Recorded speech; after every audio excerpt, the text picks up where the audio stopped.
আর সরকারকে আমরা ছাড়ব না। এই সরকার আমরা চাইও না। এটা নেশা কেন্দ্র সরকার, কোটা বিচ্ছিন্ন সরকার। চাকরি দিব ধরে কোটা খাওয়াইয়া মানুষের জীবন নষ্ট করতেছে। সে রাগ হইব, কে খারাপ হবো আমি চাই না।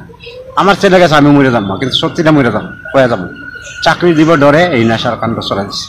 যুবক ছেলেরা যারা বুঝতেছে তারা বাইতেছে, যারা না বুঝেছে তারা বিক্রি করতেছে। আর নেশা কাণ্ডে যারা নেশা বিক্রি করে তারা ধরলে তারা এসারা প্রতিবাদ করে তারা ছড়ে নিয়ে যাবে। কিন্তু তারা একবারও চিন্তা করে না যে নেশাটা যে কত মানুষের যে ক্ষতি করবো, তারা একবারও চিন্তা করে না। আমার ছেলে গেছে গা আজ ডাক্স খেয়ে, আমার কথা শুনছে না, কিন্তু অন্য আমার ছেলেরা যে এভাবে পড়ে রয়েছে রাস্তায়, তারা গতি কি কই মেয়ে সবারই কই এই ডাক্সের দিকে সাবধানে যেত। আর সরকারকে আমরা ছাড়ব না। এই সরকার আমরা চাইও না। এটা নেশা কেন্দ্র সরকার, কোটা বিচ্ছিন্ন সরকার। চাকরি দিব ধরে কোটা খাওয়াইয়া মানুষের জীবন নষ্ট করতেছে। সে রাগ হইব, কে খারাপ হবো আমি চাই না। আমার ছেলে গেছে, আমি মরে যাবো, কিন্তু সত্যিটা মরে যাবো, হয়ে যাবো। চাকরি দিব ডরে এই নেশার কাণ্ড চলে দিচ্ছে। যুবক ছেলেরা যারা বুঝতেছে তারা বাইতেছে, যারা না বুঝেছে তারা বিক্রি করতেছে। তাদের কি হইব? আমরা যখন ওই রোগ পড়ে গেছে, রোগ পড়ার পরে আমরা চিকিৎসা করতে গেছি, তখন তাই নিয়ে দূরে লেগেছে এটা ডাক্তার রোগ। আমরা তো জানতামই না যে এটা ডাক্তার। যখনই গেছি চিকিৎসা, তখন চিকিৎসার লোকে মানে ডাক্তার কইছে তাই ডাক্তার।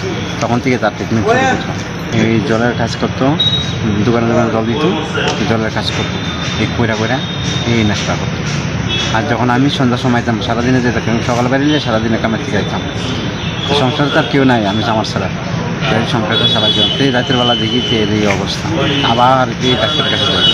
ডাক্তাররা বুঝে তোমরা কি তোমরা তারা বাইন্দা রাখতে পারো না। আমি তারা বাইন্দা কীভাবে নাও, এত উচ্ছৃঙ্খলা করে। ওষুধ খাওয়ার পর তো উচ্ছৃঙ্খলা বাইরে দিত, আলি আড্ডা মারত, আর বাইরে দিত আলি চিন্তা করে। তো কালকে যে 4 দিন ধরে বিছনাথ করার পরও চিকিৎসা চলছে তার। করার পরে কালকা যে অতিরিক্ত শ্বাস টানতেছে, তারপরে আমার সন্দেহ হচ্ছে না আমি তারা জিবিলে দিতে। তারপরে জিবিলে হয়েছি চিবি আনার পরে অক্সিজেন দেওয়ার পরে স্যালানটা ঠিক করে লাগাইতে পারছে না, স্যালান বাইরে যেতে থাকে। তারপরে অক্সিজেনটা লাগাইছে, অক্সিজেনটা লাগার পরে কতক্ষণ দিতে পারতেছে, আস্তে আস্তে নিজরে একবার চলে গেল। ড্রাগসের কারণে ছেলেরা ড্রাগসের কারণে ছেলেরা মারা যায়। আপনার ছেলের মতো যারা অন্যরা ড্রাগস সেবন করে তাদের প্রতি কি বার্তা দিবে? আমি তাদের প্রতি এটাই বার্তা, আমার এই পৃথিবীতে আমরা এসে জন্ম নিয়ে আনন্দ করতাম, মা বাবার খুশি দিতাম। আজকে ছেলেরা চোখের সামনে মারা যেতেছে, মা বাবার গতিতে কি হইব? স্টেপ কেন নিব? দেখেন এই 12 বছর ভিতরে কেউ স্টেপ নিতাম আমরা, তাহলে আমরা যেমনি খুশি এমনি মরতেছে।